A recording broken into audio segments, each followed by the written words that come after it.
you'll find so many of your friends.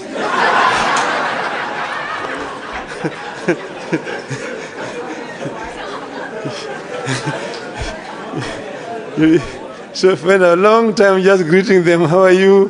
How are you? Before your time for the fire comes. So therefore, don't fear. You have nothing to fear as Kenyans. We'll succeed in the long run. Now, I think this foundation has done a very good thing to choose to hold this conference. And they have told me that they're going to make it an annual event.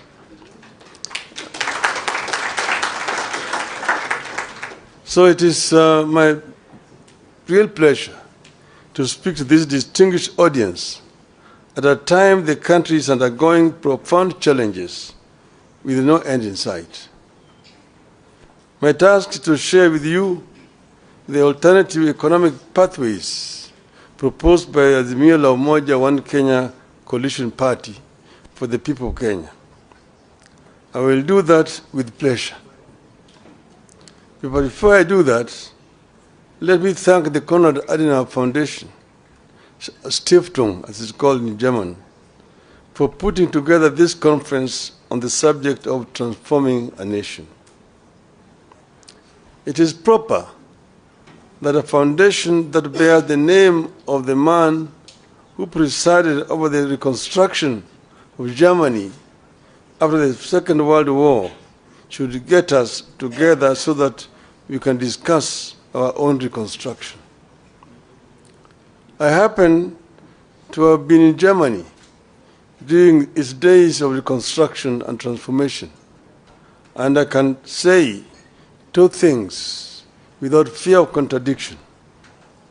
First, transforming a nation takes hard, dedicated, and honest labor of leaders and citizens. Secondly, no nation is beyond reconstruction and transformation. All it takes is leadership. And I arrived when the war had ended, the Marshall Plan had been introduced, and the work of reconstruction was in its second phase. I have found when Konrad Adenauer himself was still the Chancellor, and at that time when he arrived, when you went to Germany, and then you went to Britain and France, who are part of the Victor powers, you'd think that it was Germany that won the war, and those countries had lost the war. But Germany had been devastated. Most German cities were bombed, some of them nearly to the ground. There's a city in the eastern part of Germany called Dresden. Dresden was razed almost to the ground. But the British, basically, at the time when, in fact, the war had ended, but because of the anger of what had happened, bombing of London and so on, it was a revenge bombing. But the Germans reconstructed. And at that time, West Germany was the strongest economy in Western Europe. And East Germany was also the strongest economy in Eastern Europe at that time. That was basically because of hard work. I want to say that a year after our election, if you ask Kenyans, are you better off today than you were at the time, this time last year? The answer will be obvious, that we are in a deep hole. Failing policies and grim economic prospects. There is a devastating loss of trust and confidence in our economy, our financial markets, and our government. We are caught in a cycle where reduced spending power leads to loss of jobs, which leads to even less spending, where the people can't borrow because rates charged are too high, yet lack of borrowing slows growth and leads to even less credit. Credible data collected and published by the government confirms all this grim news. And this meeting is taking place as a day after the State of the Nation address by the President. I'm going to try to answer some of the things that he said yesterday. But this is not a response. At the Hustler Fund, which was supposed to support households and micro enterprises, default on payments at a higher rate than those at the commercial banks, SACCOs and microfinance.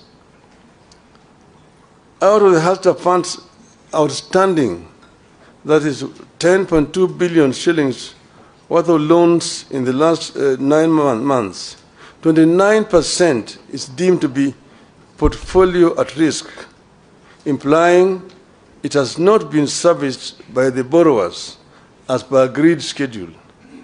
This means that borrowed amounts worth about 2.9 billion shillings in Hustler Fund loans fall in the category of non-performing loans.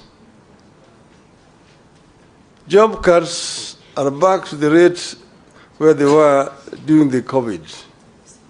According to the CBK survey, more than a quarter of chief executives expect to cut jobs before the end of the year because of increased operating costs and softened demand for goods and services, setting up families for a gloomy festivities period.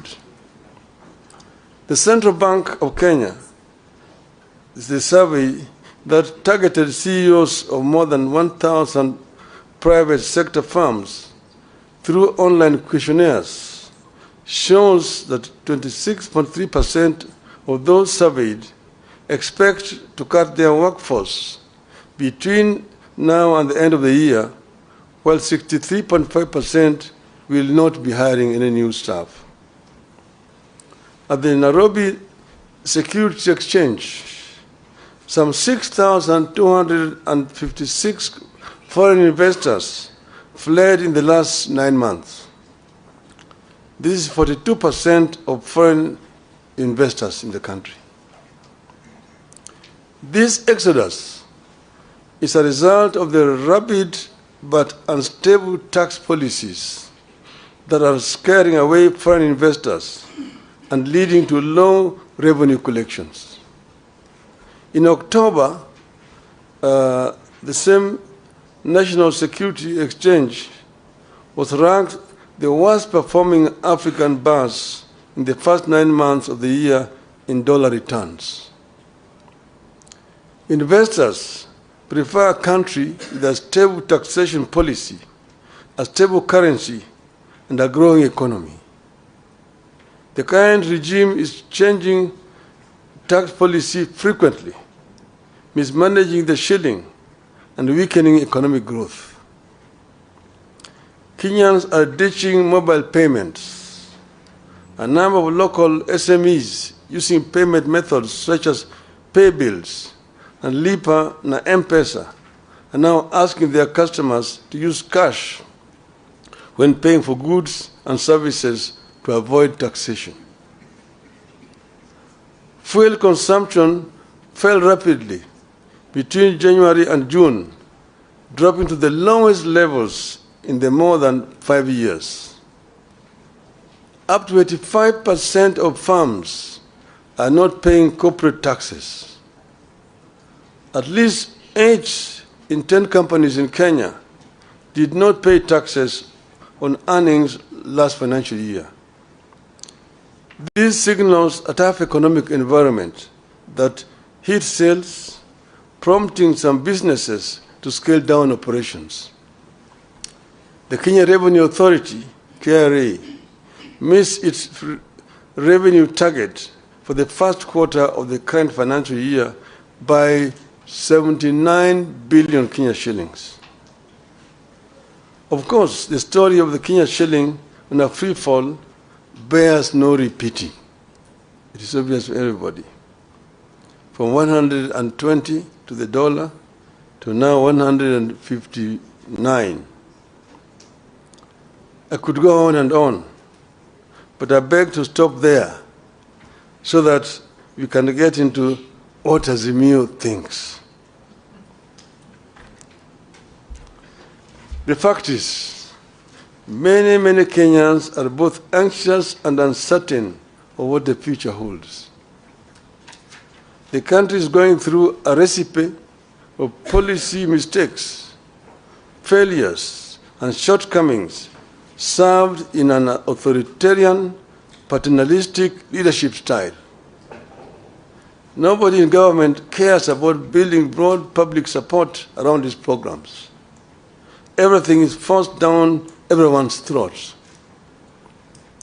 In the run-up to 2022 election, we warned that the sectors of every economy are intertwined, and you cannot benefit one sector by denying the other.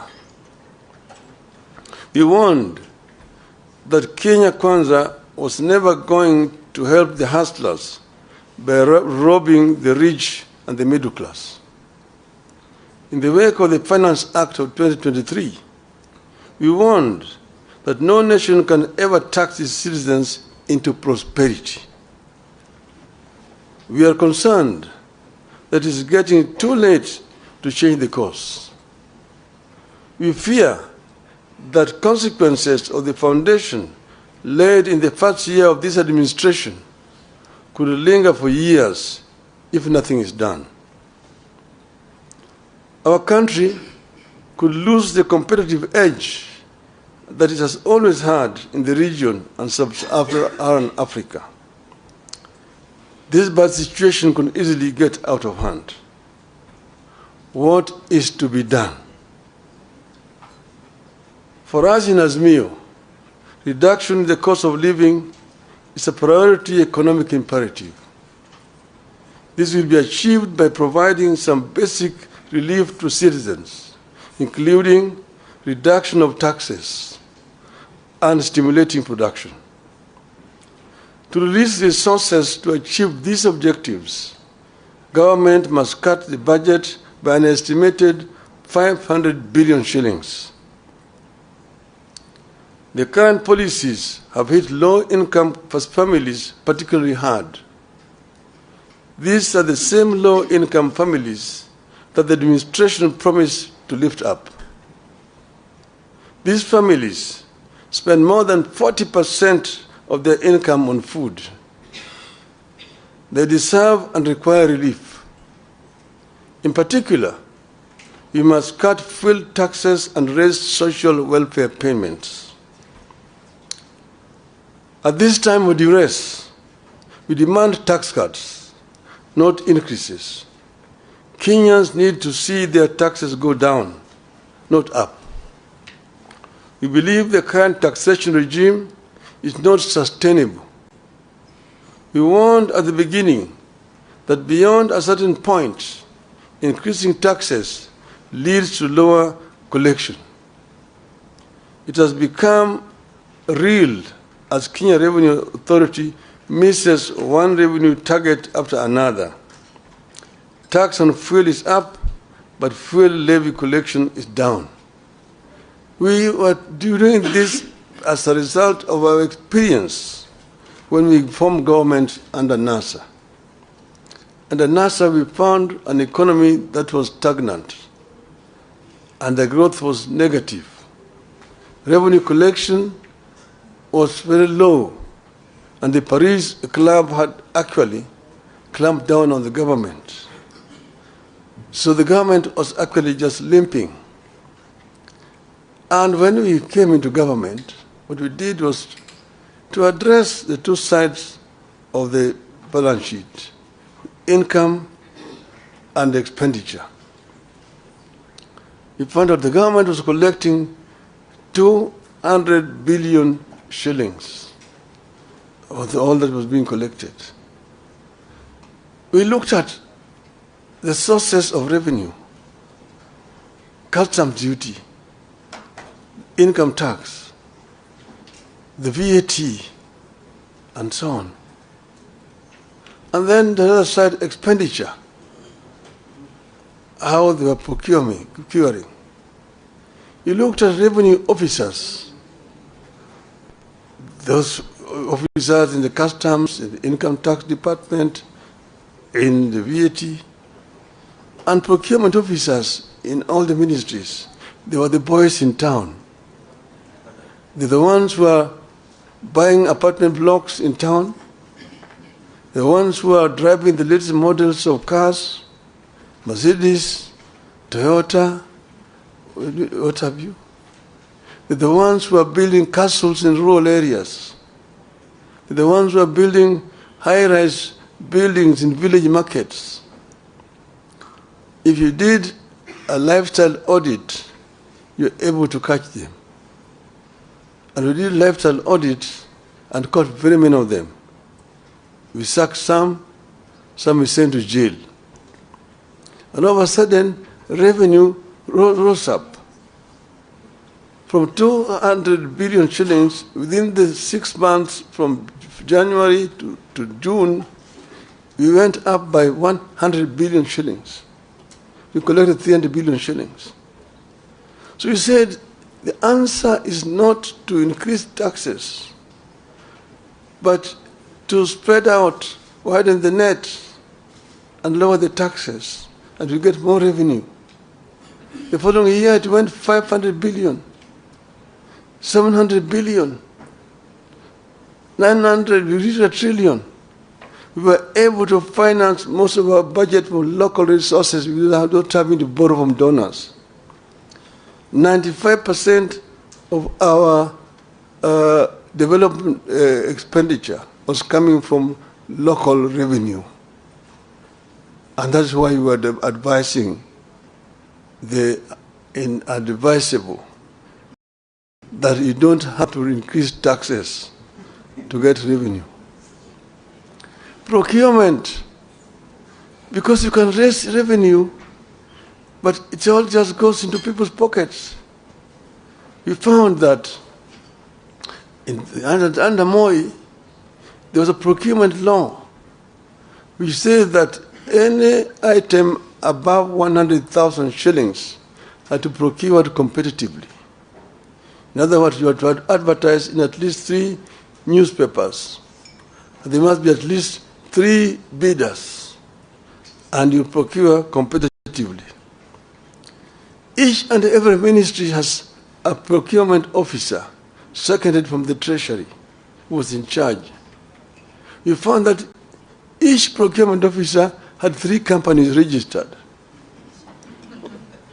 And there was a kind of a cartel and a collusion.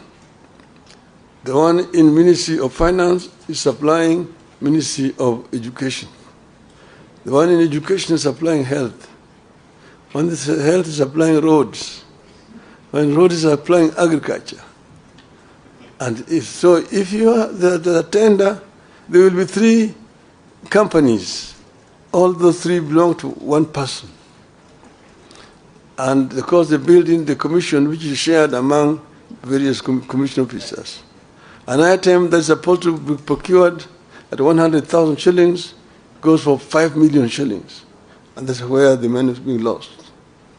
These ones, again, we did lifestyle audit. We sacked some of them. We jailed some of them. The government was now procuring competitively. And that is how we manage that economy. So you need to stimulate production.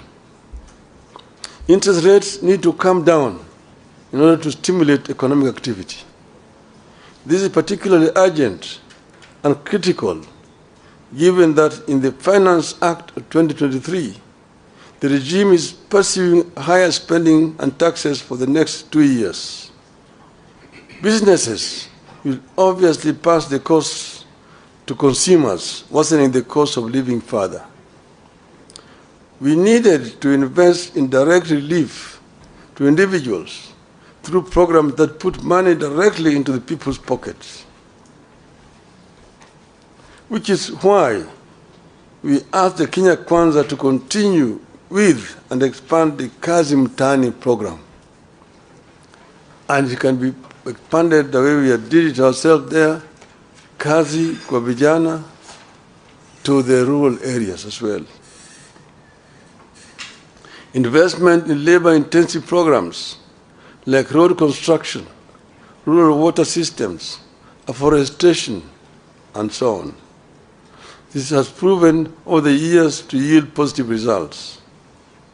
We believe that putting money into construction of schools infrastructure would yield better returns than the construction of houses through taxation. Kenyans deserve a raise in the average minimum wage. We should also stop mismanagement of public finances. The country must embrace better fiscal discipline. We do not have to increase our budget in order to look important. State departments with overlapping functions need to be scrapped. Why do we have coordination of international development partnerships at both the Deputy President's Office and the Ministry of Foreign Affairs, complete with budget lines, while the National Treasury also runs an external resources department? At the same time, we need to stop duplication of devolved functions at national level. You have a situation where the national government is competing with the counties in several other functions which are constitutionally devolved, like health, like agriculture, like water, and so on. Why should the national government be the one procuring fertilizers and distributing it to the county government when agriculture is devolved? How about drugs and so on? A few weeks ago, the Controller of Budget told the country that the National Treasury over-budgeted salaries of state officers, including hers, by 3 times, leading to the loss of over 1 billion shillings. The Controller of Budget detailed how the Treasury has been over-budgeting salaries of senior government officials through the consolidated fund services. So far, nobody has been made to bear responsibility for this budgeted corruption. We know very well that regional authorities duplicate county functions. Where do we retain them? Complete with budgets. To those doubting Thomases within the regime, these measures above will release the estimated 500 billion shillings required to bring back the economy on an even keel. Realistic debt management. Currently, Kenya is caught in a debt rut where it has resorted to borrowing more to repay debt. It makes no sense to us to borrow more to repay debt when debt is already too high. It amounts digging when you're already in a deep hole. Our position is that the National Treasury ought to ask creditors to push up payments falling due to a future date rather than keep paying it. This is what people do when they have a crunch in their finances, but know they can pay later when their income is higher. Rescheduling debt is not at the same time as the same thing as debt default. People default when they are bankrupt. Kenya is not bankrupt. Kenya should not default. By rescheduling debt payment falling due, the government can forgo punitive taxes and create room for critical social and economic spending. In conclusion, 1 year on since the inception of new government, this is the time to reset the economic policy broadly. And you're not going to set this broadly by mere rhetorics. by talking and making promises to the people, empty promises. The effectiveness of government by key initiatives, including the Hatta Fund, should be reviewed by a forum comprised of the government, political parties, the business community, and the civil society. This is what should be happening. And if this happens, we will be able to come up with proper solution to the problem that we are facing today. The government today is living in denial. If you listen to the State of the Nation address yesterday, if you were talking to some people who are living in planet Moon, you are not being realistic to problems confronting this country. And these problems must be confronted frontally, not by trying to give diversions here and there. We have said today that the cost of living is real and is killing the people. It has to be addressed if you are going to actually relieve the plight of the people of this country. This is our position as Azimio. Now, finally, Madam, you've written there, Raila Odinga ran for presidency 5 times and lost 5 times. In other words, and each time he complained that he did not lose. I accepted losing elections in 1997. I said I'd lost and accepted. In 2007, the jury is out there. Everybody knows what happened. In 2013, everybody knows. 2017, people know. 2022, some of you are around in the country. The so-called Independent Election and Boundary Commission had 7 commissioners. Out of those 7 commissioners, 4 said no. 3 are the ones who said yes. But 4 said no. And they even have come before the Kalonzo team and have said no.